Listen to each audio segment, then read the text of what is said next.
महान नागरिकों को संत रविदास की 648वीं जयंती की बहुत बहुत मंगल कामनाएं, अनंत अनंत बधाई। सम्मानित मंच एवं उपस्थित माता बहनों एवं सम्मानित साथियों, ये जो आयोजन किया है, आयोजन समिति का मैं हृदय से आभारी हूं कि वह संत रविदास की विचारधारा समाज में फैलाने का ये अनमोल कार्य, महान कार्य कर रहे हैं। ये कोई साधारण कार्य नहीं है। आज इसके माध्यम से हमारा समाज में संत रविदास की विचारधारा स्थापित हो रही है। ये आने वाली पीढ़ियां भी यहाँ पर बैठी हुई है, ये भी जागृत होगी, निश्चित तौर पर इस भारत के राष्ट्र निर्माण में अपना अहम योगदान देगी। तो मैं इस अवसर पर कुछ संक्षिप्त बात रखता हूँ कि संत रविदास ने की कुछ वाणियां आपके सामने प्रस्तुत करता हूँ कि जैसा संत रविदास ने लगभग 600 साल पहले कहा था कि ऐसा चाहो राज में जहां मिले सबन को अन्न, ऊंच नीच सम बसे रहे रविदास प्रसन्न। तो ये संत रविदास ने आज से लगभग 600 साल पहले कहा था कि क्या कहा था कि ऐसा चाहो राज में जहां मिले सबन को अन्न। उन्होंने ऐसे राज की कल्पना की थी जहां सभी सुख चैन की जिंदगी से रहे, सभी को खाने को मिले। पर जरा देखिए, संत रविदास का जो सपना 600 साल बाद आज तक भी पूरा नहीं हो पाया।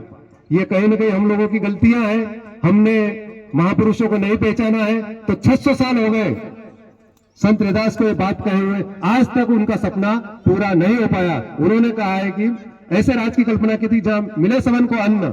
अभी 2024 में ग्लोबल हंगर इंडेक्स 127 देशों की सूची आई है, उसमें भारत का भुखमरी में 105वां स्थान है। अब संत रविदास ने 600 साल पहले कहा था मिले सबन को अन्न, तो संसार में अगर सबसे ज्यादा अन्न पैदा होता है वो भारत में पैदा होता है। उसके बाद भी कहां मिल रहा है यहाँ पर अन्न? कितनी बड़ी विडंबना है। 5 किलो अनाज के लिए 80 करोड़ लोग लाइन में की कतारों में खड़े हुए, कहां मिल रहा?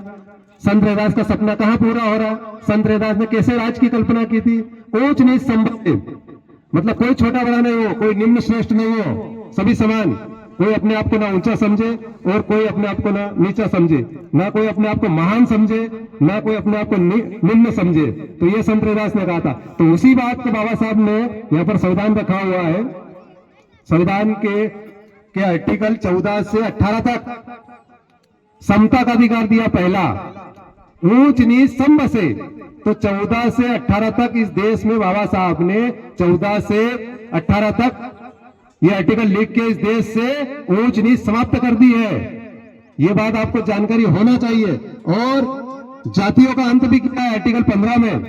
धर्म, जाति, लिंग, वंश और जन्मस्थान के आधार पर कोई विभेद नहीं करेगा। तो आर्टिकल 15 के तहत बाबा साहब ने जातियों का नाश कर दिया है।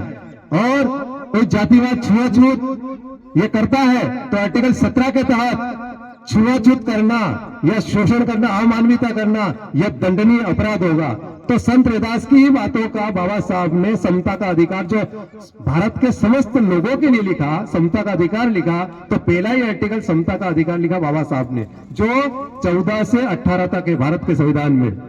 तो इसको आप पढ़ें। उसके बाद थोड़ा और देना चाहता हूं कि यहाँ पर कुछ कर्मचारी भी आए, कर्मचारी अधिकारी भी आए, तो समता के अधिकार के तहत ही पैदा हुए। जैसे 16 आर्टिकल 16 जो लोक नियोजन में अवसर की समता की बात करता है। तो बाबा साहब ने क्या लिखा? हम जो SC ST OBC के कर्मचारी अधिकारी पैदा हुए हैं, चपरासी से लेकर कलेक्टर तक SC ST OBC के, ये आर्टिकल 16(4) से पैदा हुए हैं। ये बात हमें समझना चाहिए। बहुत सारे कर्मचारी अधिकारी को मालूम नहीं होगी। अगर बाबा साहब आर्टिकल 16(4) न लिखते तो SC ST OBC का कोई कर्मचारी अधिकारी पैदा ही भी नहीं होता। जैसे मैं भी एक कर्मचारी हूँ, टीचर हूँ, तो मैं भी भारत के संविधान के आर्टिकल 16(4) से पैदा हुआ हूँ। अगर बाबा साहब आर्टिकल 16(4) न लिखते तो मैं आपके सामने होता, लेकिन इस स्थिति में नहीं होता। तो आर्टिकल जो समता का अधिकारी बता रहा हूं, जो संत रविदास की बात को ही आगे बढ़ा रहा हूं, तो आर्टिकल 16(4) में क्या लिखा बाबा साहब ने? हमें सामाजिक और शैक्षणिक रूप से पिछड़े हुए लोग कहा है। हमें क्या कहा है संविधान ने? सामाजिक और शैक्षणिक रूप से पिछड़े हुए लोग। इस कारण से SC ST OBC को ये प्रतिनिधित्व का अधिकार मिला है।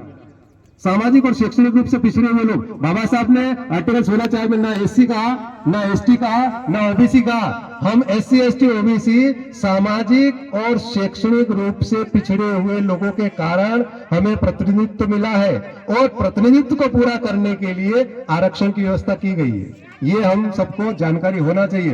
और एक और बात कहता हूं कि बाबा साहब ने 16(4) लिखा है एससी, एसटी, ओबीसी के लिए। 16(1) में इस देश के समस्त लोगों को नौकरियों में अवसर की समता।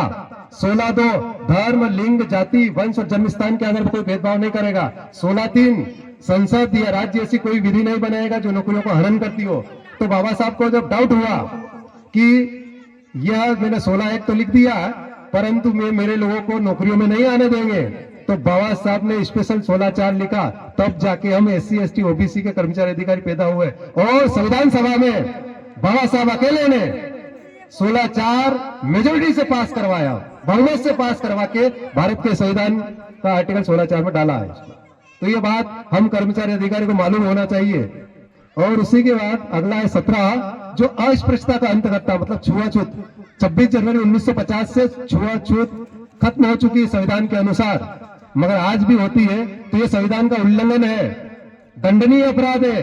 भारत का संविधान छुआछूत करना किसी भारत के नागरिक के साथ, इस देश में 145 करोड़ के लगभग लोग हैं, किसी के भी साथ अगर छुआछूत होती है, भेदभाव होता है, तो भारत के संविधान के आर्टिकल 17 का उल्लंघन है, और वह दंडनीय अपराध की श्रेणी में आता है। यह समता का अधिकार के अंतर्गत आता है। अगला है आर्टिकल 18, जो उपाधियों का नाश करता है, उपाधियों का अंत करता है। बहुत सा संविधान से पहले बहुत सारी उपाधियां दिया करते थे लोगों को, वो उपाधियां किसी सब इक्वल हो गए। समता का अधिकार लिख के बाबा साहब ने सबको इक्वल कर दिया, कोई ना ऊंचा है और ना नीचा है, सब इक्वल, कोई श्रेष्ठ है ना कोई निम्न है। तो ये जानकारी हमको होना चाहिए। तो हमारे देश का अगर सबसे अनमोल संपदा है तो वह क्या है? सबसे अनमोल संपदा हमारे देश की है तो वह क्या, आपको जानकारी में होना चाहिए। हमारे देश की सबसे अनमोल संपदा है तो वह भारत का संविधान है ना। और भारत के संविधान से ही 75 साल हो गए देश चल रहा है। आज विभिन्न जातियों, विभिन्न धर्मों के लोग अगर इस देश में भाईचारे के साथ रहते हैं तो और कोई ताकत नहीं, सिर्फ संविधान की ताकत है। और संविधान की ताकत से ही देश में हम सुख चैन से विविधता में एकता के साथ रह रहे हैं। हमारे विभिन्न बोलियां, विभिन्न भाषा, विभिन्न खान पान, विभिन्न संस्कृति के लोग हैं, फिर भी हमें कोई बांधे रखता है तो वो पावर ऑफ द कॉन्स्टिट्यूशन की है, संविधान की ताकत है। तो संविधान की भी हमें जानकारी होना चाहिए। जैसा कि एक और बात कहूं, मैं संत रविदास की वाणी सुनाना चाहता हूं। जैसे जाति पाति के फेर में उलझ रहे सब लोग, मानवता को खाते रैदास जाति का रोग। संत रैदास ने जाति को बीमारी कहा है।